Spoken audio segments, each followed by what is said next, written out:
The CEO saw him only as a janitor, a man with rough hands and a tired face daring to touch a $1 million design. In front of the entire executive floor, she fired him without hesitation. He didn't argue.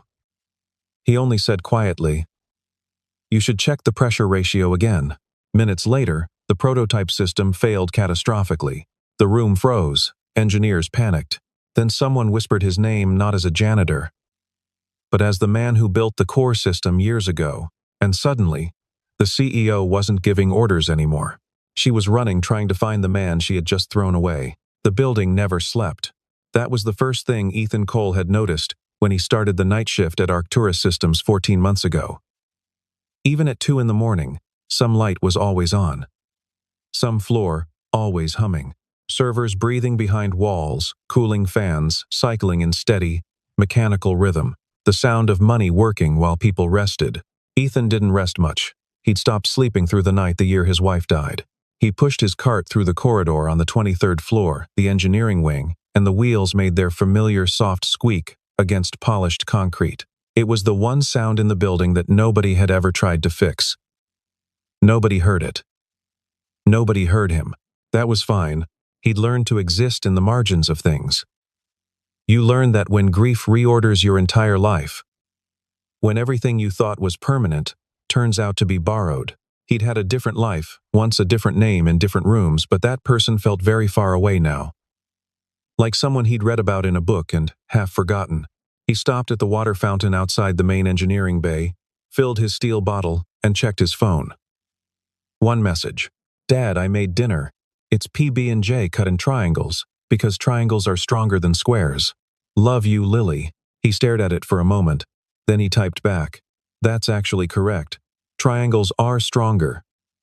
Save me some." She was 6 years old, and she already understood structural geometry without knowing the word for it. He wasn't sure whether to be proud or worried. He slid the phone back into his pocket and continued down the hall. The engineering bay on 23 was different from the other floors. It wasn't open plan. It was a series of connected labs behind glass partitions, each one holding something in a different stage of becoming. Ethan had learned the rhythm of the projects by watching them across weeks, the initial chaos of cardboard models and hand-drawn schematics, the gradual solidification into digital renders, the eventual arrival of physical components, machined and gleaming under white light. He knew what each station was for. He never said so. Tonight the bay was empty except for the prototype in the center chamber. It sat behind its own glass wall, a cylindrical pressure regulation assembly roughly the size of a kitchen refrigerator, mounted on a steel platform with sensor arrays running up its sides like vines. Blue indicator lights pulsed slowly at each coupling joint. The whole unit was enclosed in a transparent polycarbonate housing, so you could watch the internal components from the outside. It was both a machine and a kind of display piece built to impress investors as much as engineers. Ethan had been watching it develop for 4 months. He mopped around the perimeter of the outer lab. He didn't go inside the sealed chamber that required a keycard he didn't have. But through the polycarbonate housing, he could see the assembly clearly, and he could read the spec printout taped to the side panel of the monitoring station just outside the door. He wasn't supposed to read those either. He read them anyway. It took him less than 2 minutes. He set the mop aside and stood still, looking at the pressure figures in the third column. That's wrong. Not catastrophically wrong. Not wrong in a way that would be obvious on first glance, or second glance, or even during a casual review. The error was in the relationship between two values, the nominal operating pressure of the primary intake valve and the rated maximum load of the secondary relief coupling. On paper, each value was reasonable. Together, they created a condition that would only manifest under sustained load cycling, a stress fracture forming slowly, invisible until it wasn't. He'd seen this exact class of error before. He'd written the original specification it was derived from. He stood there for a long moment. Then he took out the small black notebook he always carried. He used it for grocery lists, for the things Lily said that he wanted to remember, and for notes to himself at 2 in the morning, and he wrote down the values he'd seen. Both of them. The relationship between them. And one line below that. The corrected figure. He put the notebook away. He picked up the mop. He told himself he wasn't here to solve problems anymore. That part of his life was closed. He moved to the next section of the floor. A junior engineer named Preston Marsh was still at his desk when Ethan came through with the cart. 24 years old, Stanford master's degree. Permanent expression of faint impatience with the physical world around him. The world that wasn't code, wasn't data, wasn't the clean abstract space where he was genuinely brilliant. Preston watched Ethan push the cart past his station with the particular brand of casual contempt that some young people deploy before life teaches them better. "You're going to need to go around," Preston said, not looking up from his monitor. "We've got cable runs on the floor between here and the prototype room. Don't want them disturbed." "I'll go around," Ethan said. "And don't touch anything in the bay." Obviously, I wasn't going to. Preston glanced up then. Something about Ethan's tone even, and undefensive. The tone of someone who had nothing to prove seemed to irritate him. "I'm just saying. Some people get curious." "I'm aware," Ethan said. He went around, but as he passed the monitoring station outside the prototype chamber, he paused. The spec printout was right there, and beside the monitoring terminal, someone had left a red marker, the kind used for flagging errors in physical documentation. He picked up the marker. He circled the 2 values in the 3rd column. Lightly. Without annotation. Just the circle. He set the marker back down. He pushed the cart to the service elevator and went home. Claire Hart arrived at Arcturus Systems at 6:45 every morning, which meant she arrived before almost everyone except the overnight security staff and Ethan Cole, though she had no idea who Ethan Cole was. She was 32 years old, and she had been CEO of Arcturus for 11 months. She'd been brought in to execute a turnaround. The company had strong technology and weak discipline, the most common failure mode in engineering-heavy firms. Too many brilliant people who didn't understand that brilliance without structure was just expensive chaos. Claire understood structure. She was not sentimental about it. She dressed in charcoal and slate. She walked quickly. She made decisions faster than most people formed opinions. And she had the results to justify it. Or she had, until the Meridian project started slipping its milestones. The Meridian prototype was the thing. $92 million of development, 3 years of work, and a demonstration scheduled for a panel of federal infrastructure investors in 8 days. The kind of demonstration that would either make Arcturus into something significant or confirm the doubts of everyone who thought the turnaround was cosmetic. She had walked the prototype floor twice the previous evening before leaving. Everything had looked correct. She walked it again this morning, with her deputy, a senior engineer named Douglas Ferris, moving alongside her. Douglas was 51, silver-haired, methodical, the kind of person who had been right about things so many times for so long that he'd developed a slight tendency to stop checking. Claire had noticed this about him. She hadn't addressed it yet. "Overnight diagnostics?" she asked. "All nominal," Douglas said. "Systems ready for the preliminary load test this afternoon." "Who's running it?" "Preston's team. They've done 3 dry runs." She nodded and turned toward the prototype chamber. The door to the outer monitoring station was open. She stepped through, and then she saw him. A man in a gray maintenance uniform was standing at the monitoring terminal, not touching the keyboard, not touching the screen, but clearly looking at the spec printout. His hand was on the edge of the terminal housing, close to the documentation. She saw the red circle on the printout. "Stop," she said. Her voice was sharp and immediate. Every head in the bay turned. The man turned. He was somewhere in his mid-30s, lean, quiet-faced, with the kind of stillness that either meant patience or defeat. He was holding a mop handle with one hand. "What are you doing?" she said.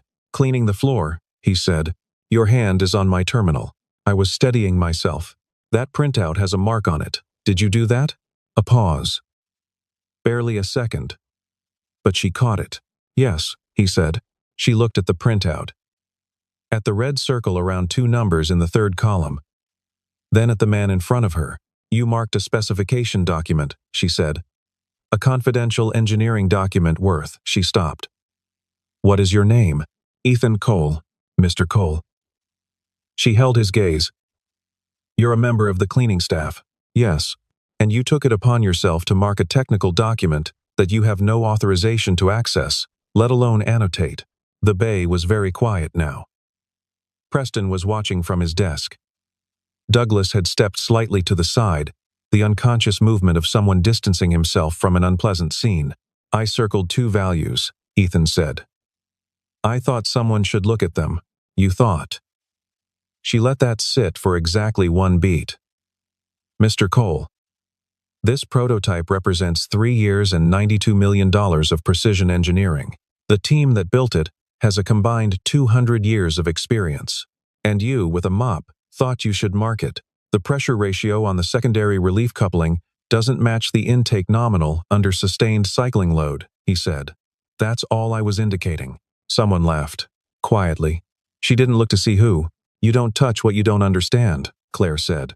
Check the pressure ratio, he said. His voice was level. Or it won't hold. She studied him for 1 more moment. He didn't look away. He didn't look defiant either.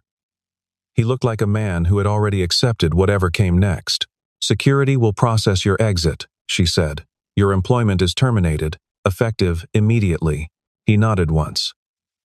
He put the mop handle against the wall, carefully leaning it so it wouldn't fall. Then he walked toward the service corridor without looking back. She turned to the room. Load test proceeds as scheduled. 2 o'clock. The room came back to life. Keyboards, voices. The sound of work resuming. Only Douglas stood still, looking at the red-circled printout. Claire. 2 o'clock, she said again, and walked back toward the elevator. In the service stairwell, Ethan sat on the 3rd step and called his daughter's school. The secretary said she'd leave a message with Lily's teacher, that he'd be picking her up early today. Then he texted Lily. Don't wait for the bus today. I'll be there at 2:45. She texted back 4 seconds later. Early dad day. He sat there for a moment, in the stairwell that smelled of floor cleaner and old concrete, and he thought about pressure ratios. Then he got up and went to collect his things. The load test began at 2:14. Preston ran it from the primary control station. The sequence was automated. Once initiated, the system would ramp from 0 to 40% operational load, hold for 90 seconds, ramp to 70%, hold for 60 seconds, then step to full operational load for a final 30-second verification window. All of this was logged in real time by 8 independent sensor arrays. Claire watched from behind the glass. The ramp to 40% was clean, smooth, every indicator stable. The hold at 40% was clean. The ramp to 70% was clean. At 73% load, the first anomaly appeared. It was a small thing. A vibration frequency in the secondary coupling that wasn't in any of the dry run data. Preston looked at it and said, harmonic artifact common at this load range. Continuing, Douglas was at the secondary monitoring station. He said nothing. 91 seconds into the hold at 70%. The secondary relief coupling exceeded its rated load by 11%. The emergency shutoff triggered. The prototype shuddered once a sharp, mechanical contraction that sent every pen on the monitoring station rolling to the floor and then went silent. The blue indicator lights died. The polycarbonate housing was intact. Nothing had broken visibly, but the system was down. The room was very quiet. Preston stared at his screen. The emergency shutoff, I can see that, Claire said. That shouldn't have the parameters were all. Pull the sensor data, Douglas said. His voice was strange. Careful, Preston pulled it. The numbers came up on the main display. Douglas looked at them for a long time. Then he crossed the room to the monitoring station near the prototype chamber door. He picked up the spec printout. He looked at the red circle. He looked at the display again. The secondary relief coupling failed at 71% because the nominal intake pressure creates a compounding load condition that the coupling's rated maximum doesn't account for under sustained cycling. He said it slowly, like he was reading from somewhere inside himself. It's a spec-level error. It was in the original design parameters.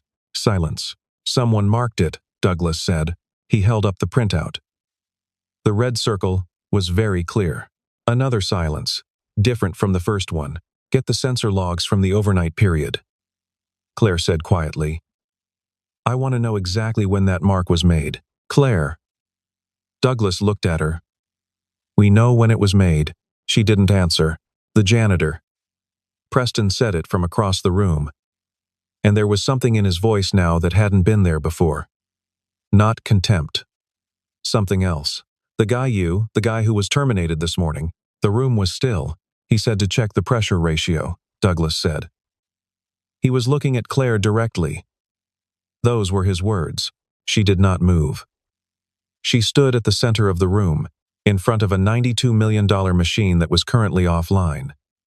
8 days before the most important demonstration in the company's history, and she said nothing. Then, get me his personnel file. The file took 11 minutes to arrive. Claire read it standing at her desk, which was her habit for things she wanted to finish quickly.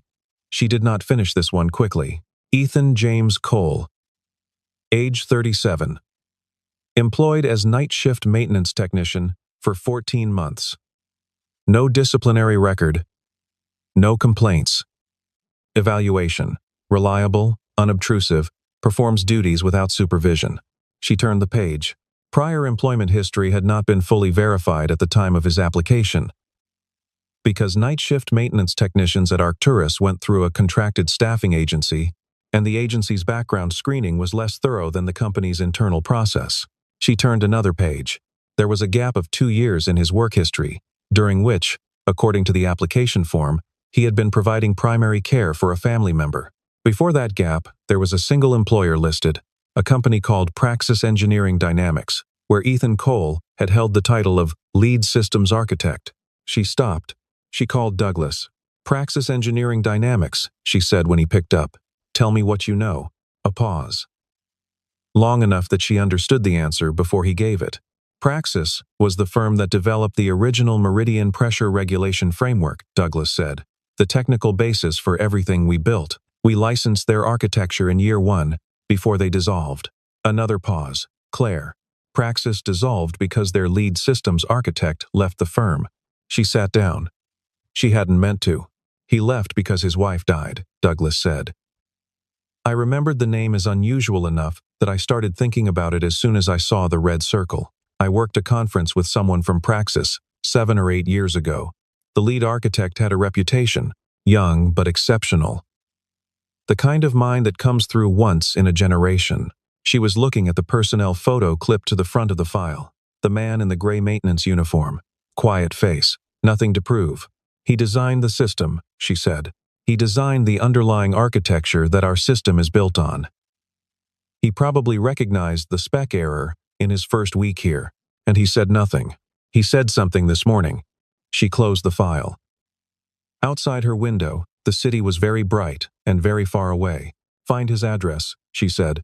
The address in the file was in the Millbrook district 40 minutes from the Arcturus Tower by car, further by Ego. Claire drove herself. She didn't tell anyone where she was going. The streets changed as she drove east. The architecture got smaller, closer together, more used-looking. Front yards with chain-link fences and plastic play equipment. Corner stores with hand-painted signs. The kind of neighborhood where people figured things out with what they had. She parked in front of a narrow house with white aluminum siding and a concrete front step. A folding chair sat on the step with a paperback turned face down on the seat, like someone had been interrupted mid-chapter. She rang the bell. Footsteps. Small ones. The door opened, and a girl stood there 6 years old, maybe, in a yellow sweatshirt with a cartoon sun on it. She was holding a piece of paper with crayons, still scattered on the table behind her. And she looked at Claire with complete, uncomplicated curiosity. Hi, the girl said. Hello, Claire said. Is your father home? He's in the garage. The girl looked at her more carefully. Are you from his work? I am. He got fired today. I know, the girl considered this. Are you the one who fired him? A pause that lasted longer than it should have. Yes, Claire said. The girl nodded, as if this confirmed something she'd already worked out. He wasn't sad about it. He just made grilled cheese, and we watched a movie. Is that, do you think I could speak with him? I'll get him. She turned, then turned back. Do you want to wait inside? There's lemonade. I'll wait here. Thank you. The girl disappeared into the interior of the house. Claire heard her voice traveling through the walls, muffled, and then a door somewhere. And then silence for a moment. She looked down at the concrete step. There was a piece of chalk on it. Someone had drawn a diagram triangles arranged in a grid pattern with small numbers written at each vertex. She was still looking at it when the door opened again. Ethan stepped onto the porch and stopped when he saw her. He was in jeans and a flannel shirt now, which somehow made him look more himself than the gray uniform ever had. He was holding a dish towel, drying his hands, and he didn't seem surprised to see her. He didn't seem angry either. He just looked at her with the same even, unhurried attention she'd noticed that morning. "The load test failed," Claire said. "I know," he said. "How do you know?" "Because I understand the spec. The coupling doesn't hold above 68% under sustained cycling conditions with the current intake nominal. I worked the math in October. I thought someone on your team might see the same thing eventually." "October," she said. "That was 4 months ago." "Yes, you knew for 4 months. I circled it this morning," he said. "I thought that was enough." She held his gaze. "I need you to come back." "No," he said. "The demonstration is in 8 days. We have investors." "I know what you have," he said. "I know what the system is for and what it's worth." "That doesn't change my answer." "Why?" He looked at her for a moment. Not with unkindness, with something more patient than that. "I warned you this morning," he said. "You didn't listen." She had no answer for that. Because it was completely true. Behind him, through the screen door, she could hear the girl Lily, she assumed, moving around in the kitchen. The sound of small, ordinary life. "I was wrong," Claire said, "about this morning. I made assumptions I shouldn't have made, and I didn't." She stopped. Started again. "I'm asking you to come back. I am aware of what I'm asking." "What you're asking," he said, "is for me to fix a problem your team created because they didn't listen, after you confirmed to everyone watching that people like me don't get to speak." The words were plain, no heat in them, just the shape of the thing. "Yes," she said, "that's what I'm asking." The screen door opened and Lily came out with a glass of lemonade, which she handed to Claire with great seriousness. Then she stood beside her father and looked up at him. "She drove herself," the girl said. "I checked from the window." Ethan looked at his daughter for a moment. Something moved in his face too quick to name. "Go finish your drawing," he said. "Dad, I'll be right in." She looked at Claire one more time, measuring, and then went back inside. He turned back to Claire. He didn't say anything for a moment. "I'll think about it," he said. She drove back to Arcturus and walked into a disaster. In the 4 hours she'd been away, 2 things had happened. First, word of the failed load test had reached the board. Someone on the operations team had filed an incident report, and incident reports above a certain threshold triggered automatic board notification. Second, and worse, someone had leaked it externally. Not to the press, not yet, but to the procurement office of the Federal Infrastructure Committee. The committee, whose investors were arriving in 8 days. The committee's project liaison had called Douglas directly. "They're concerned," Douglas said, when Claire arrived at his office. "They want a status update. Today, they want to know what failed, why it failed, and what the remediation timeline is." She sat down. "What did you tell them?" "I told them we were investigating." "Which is true. We are investigating." "Who's running the investigation?" "Preston's team. With a systems consultant we brought in from a firm in Boston." Douglas looked at her carefully. "He's been here for 90 minutes. He's not finding anything faster than we are. What do we need to fix?" "The spec error is identified. That's the easy part. What's not easy is that correcting it means adjusting 2 primary coupling assemblies and recalibrating the entire intake pressure profile, which isn't a one-afternoon job." He paused. "Our best estimate is 72 hours, if everything goes smoothly. We have 8 days. It should be fine." But you're not confident it'll go smoothly." "I'm not confident anyone in this building fully understands the relationship between the intake system and the secondary coupling architecture well enough to recalibrate it correctly on the first attempt." He met her eyes. "I'm confident one person outside this building does." She didn't answer. "Claire, I know what happened this morning. I was there. But whatever you said to him, whatever you need to say differently, this isn't about the company. That system, when it works, goes into federal infrastructure. Bridges, water treatment. The demonstration matters, but the technology matters more. If we rush a fix and get it wrong..." "I know," she said. "Then you know what you need to do." She was quiet for a moment. Then she said, "He said he'd think about it." Douglas blinked. "That's more than I expected. That's more than I deserved," she said. "He came at 7 the next morning. No phone call first. no terms negotiated in advance. He simply arrived at the service entrance with a thermos of coffee and his black notebook. And when security called upstairs uncertain what to do with him, Claire told them to let him in and give him whatever access he needed. He walked through the lobby without looking at the reception desk or the logo on the wall or any of the things that were designed to communicate importance. He took the elevator to 23 and walked into the engineering bay, and the room shifted in the way rooms shift when someone enters who fundamentally changes the temperature. Preston was there. He watched Ethan walk to the monitoring station without speaking. His expression was complicated. Ethan set his thermos down and opened his notebook. He looked at the spec printout, a clean copy now. The original with the red circle having been logged as part of the incident record. He looked at the sensor data on the secondary monitor. He looked at the prototype through the polycarbonate housing. Then he said to no one in particular, who calibrated the intake assembly on the third-generation iteration. A beat of silence. "That would be our systems team," Douglas said from the doorway. "Approximately 6 months ago. With what reference document?" Douglas looked at Preston. "The Praxis framework." Preston said. "Version 2.1. Ethan wrote something in his notebook. "The error is downstream of that. Version 2.1 had a conditional note on the secondary coupling load calculation. The calculation changes based on the intake nominal range. The note was in an appendix." He paused. "Most people skip appendices. We didn't have the full Praxis documentation," Douglas said. "I know." He wrote another line. "I'll need access to the primary coupling interface and the calibration control system.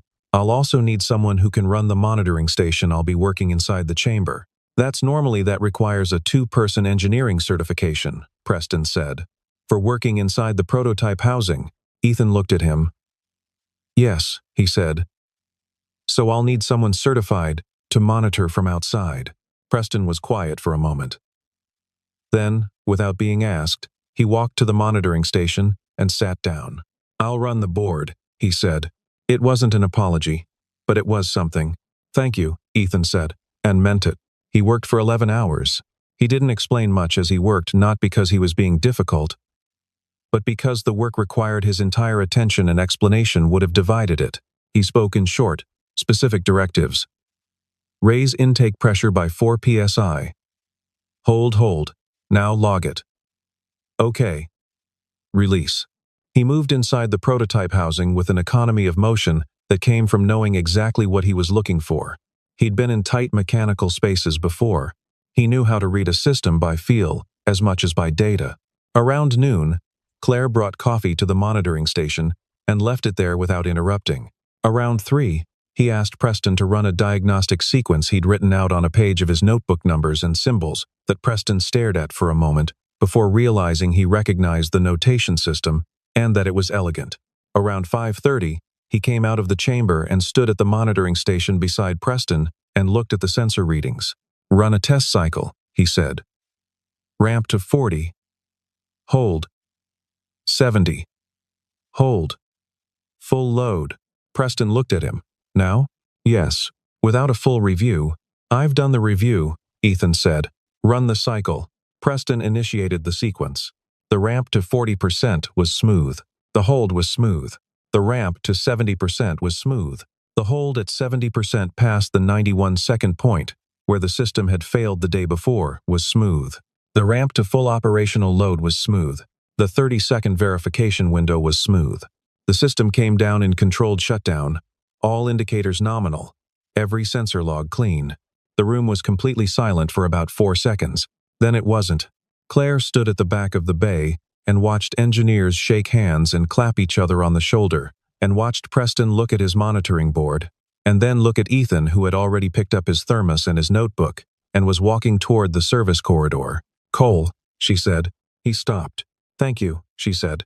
He nodded. Simple and complete. Then he went home. The board meeting was the following morning. She had asked for it.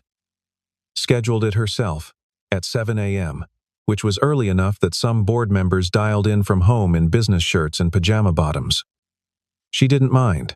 What she was going to say needed to be said before anyone had a chance to shape a narrative around it. She stood at the head of the table and told them what had happened. All of it. The maintenance technician, the marking on the printout, her decision to terminate him on the spot, the failed load test, the revelation of his identity and history, his return, and the successful repair. She said it plainly, without self-defense. When she finished, there was a long quiet.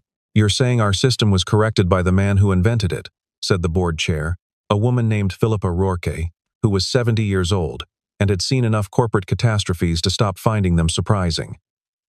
"Who we were employing as a janitor." "Yes," Claire said, "and that you terminated him publicly when he tried to flag the error." "Yes." Another silence. "Different. What are you proposing?" Philippa asked. "I'm proposing 3 things. First, a structural audit of our talent identification and utilization processes. We clearly have failures at multiple levels, and I take responsibility for the culture that allowed them. Second, a formal apology, company-wide, acknowledging what happened and why it was wrong. Third," she paused, "I want to offer Mr. Cole a position. A real one, Chief Technology Officer, or whatever title he wants, with the compensation to match." "You think he'll accept?" Philippa asked. "I don't know," Claire said honestly. "But the offer should be made regardless of whether he takes it." She went to find him that afternoon. He was at Lily's school. She'd asked Douglas to track his schedule and had felt strange about asking, but had done it anyway. The school had a pickup line, and Ethan's car was near the front of it, a 10-year-old Subaru, with a cracked side mirror and a constellation of star stickers across the rear window that could only have been applied by a 6-year-old. She pulled up alongside him and got out.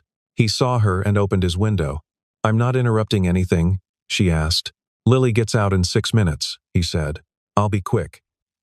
She stood at his car window, which meant standing lower than him, which was not a position she was accustomed to. She didn't adjust for it. "I want to offer you a position at Arcturus, Chief Technology Officer. Whatever terms you want." He was quiet for a moment. "I appreciate that," he said. "But I have a job," he said. "Ethan, I'm her father," he said. It was the first time he'd used her name. "That's not a consolation prize. That's the thing I chose." He looked at her steadily. "She needs to see me at pickup. She needs to know that when things are hard, I show up. That's the job." She held his gaze. Around them, other cars were pulling into line. The school doors were opening in the distance, and children were beginning to stream out a bright, chaotic flow of backpacks and noise. "Is there anything I can offer you?" she asked. He thought about it. "A letter," he said. "For my file.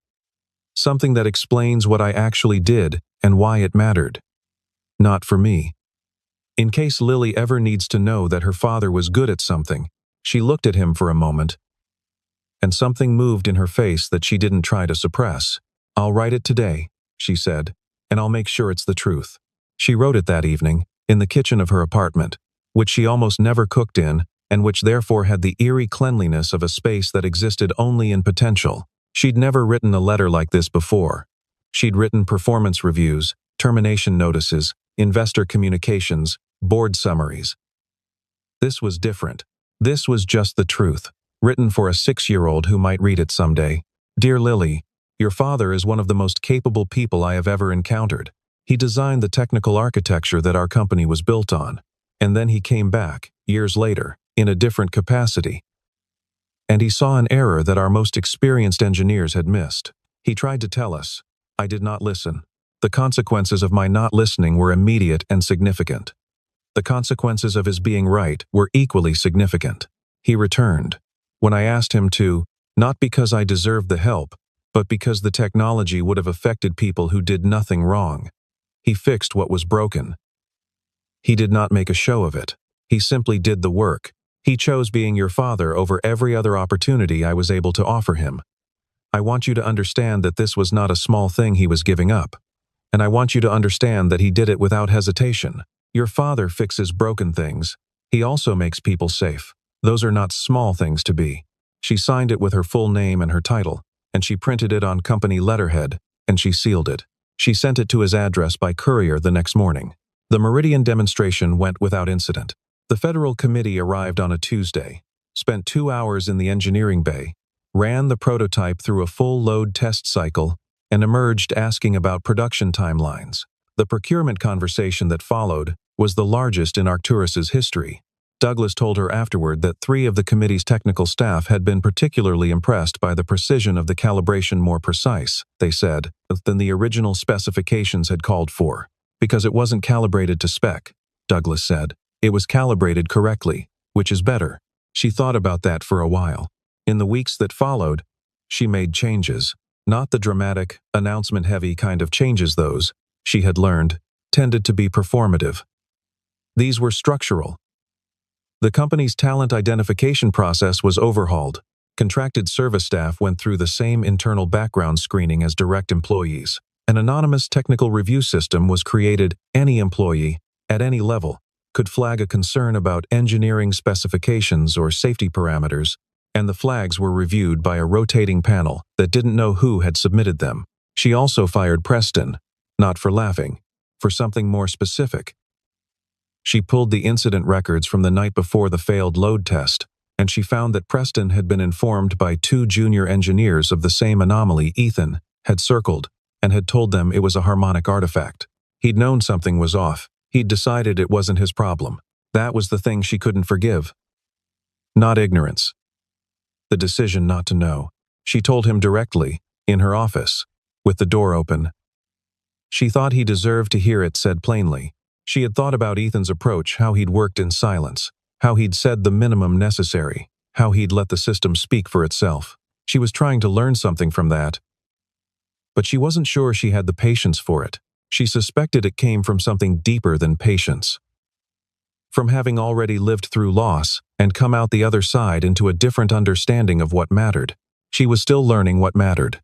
6 weeks after the demonstration, on a Saturday morning, she drove to the Millbrook district. She hadn't called ahead. She wasn't sure what had made her come, some impulse she couldn't entirely account for.